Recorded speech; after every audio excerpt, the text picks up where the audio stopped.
53 prajurit TNI yang berada di dalam kapal selam KRI Nanggala telah pergi meninggalkan kita semua dalam keadaan bahagia. Kabar dari Rasulullah bahwa ketika ada seseorang yang meninggal karena tenggelam, maka itu dikategorikan sebagai mati syahid.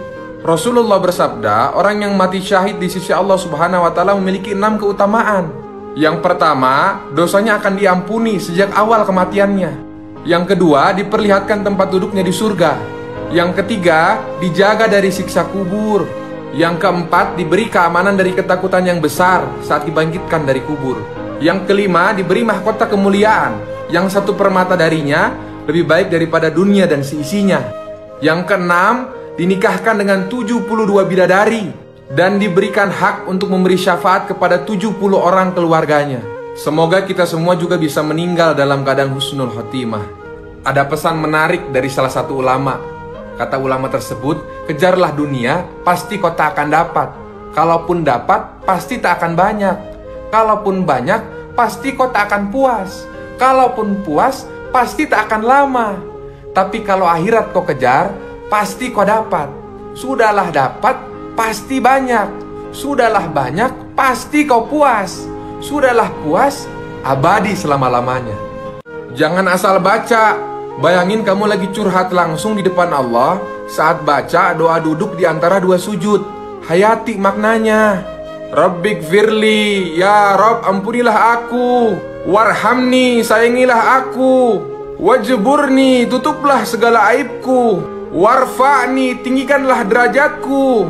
Warzukni, berikanlah aku rizki. Wahdini, berikanlah aku petunjuk. Wa'afini, berikanlah aku kesehatan.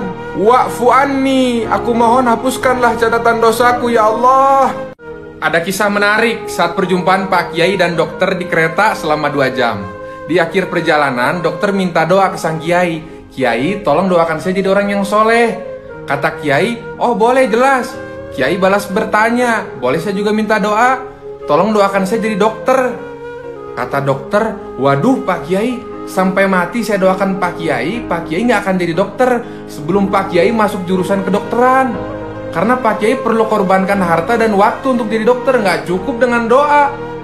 Pak Kiai tersenyum dan balas menjawab, ya begitupun dengan soleh, nggak cukup dengan doa.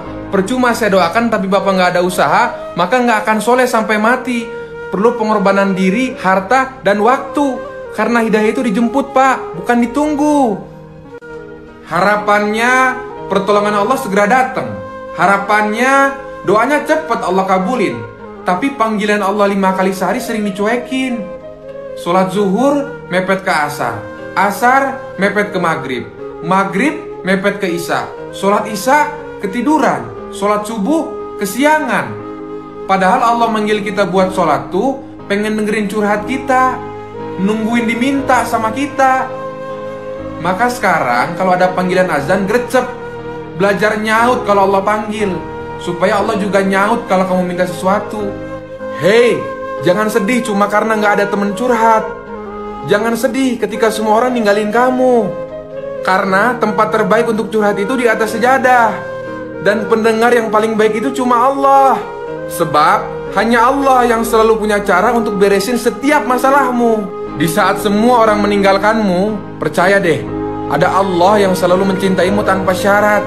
Kalau Allah udah turun tangan backup kita, maka nggak ada yang namanya masalah besar. Hei, buat kamu yang masih pacaran, cuma mau ngasih tahu, yang ngajak pacaran akan kalah sama yang ngajak ke pelaminan.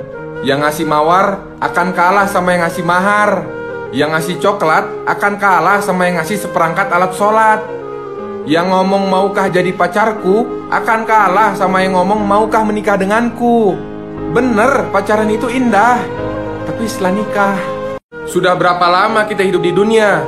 Berapa banyak amal yang sudah kita kerjakan? Yakin besok pagi masih terbangun? Sedangkan saat ini kita masih sibuk mikirin gimana caranya hidup enak, sampai lupa mikirin gimana caranya mati enak. Teman-teman, akhir hidup seseorang itu tergantung dari kebiasaan apa yang dia lakukan hari-hari. Jika semasa hidupnya dia dekat sama Allah, dia taat sama Allah, maka akhir hidupnya akan mudah mengucapkan lafaz Allah dan meninggal dalam keadaan husnul khotimah.